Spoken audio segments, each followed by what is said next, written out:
The 10-10-10 model is something that we put together that appeals to a lot of advisors because it's a diversified portfolio, but there's only 30 total holdings, right? And the 30 holdings are Dividend Titans 10 strategy, which is, like I said, it's like the top 10 aristocrats. It's the top 10 US mega cap momentum strategy. So that tends to be a growth allocation. So you've got US growth, US value, and then a top 10 international holdings. And these are all US listed international companies, whether they're ADRs or primary listings is irrelevant, but they're all non-US companies. So what you've got is a globally diversified portfolio with this 10-10-10 and only 30 names in the portfolio. So it's extremely manageable.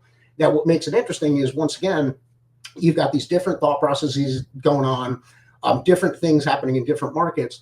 So over the 7-year horizon that we can evaluate this, the ACWI, that's ACWI, that's basically the entire global equity index, is how a lot of people default to that. There's an ETF under the ticker symbol ACWI.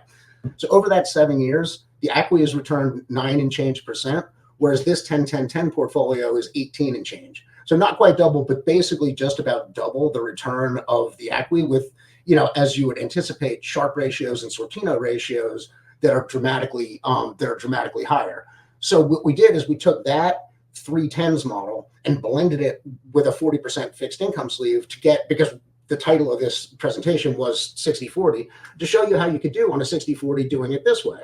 So you wind up in a position where your total return is well more than double that of the global moderate benchmark, which is 60% ACWI, 40% AGG. So if I can give you a portfolio that's got double the return and about the same standard deviation and downside, look at that. I'm doubling my Sharpe and Sortino ratios almost.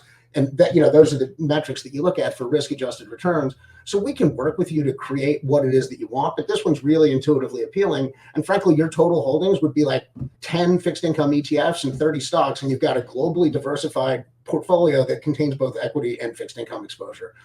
A really strong performer, but also very manageable and easy to kind of digest what's going on. So that's kind of our 10-10-10 is what we've kind of dubbed the strategy, blended with fixed income.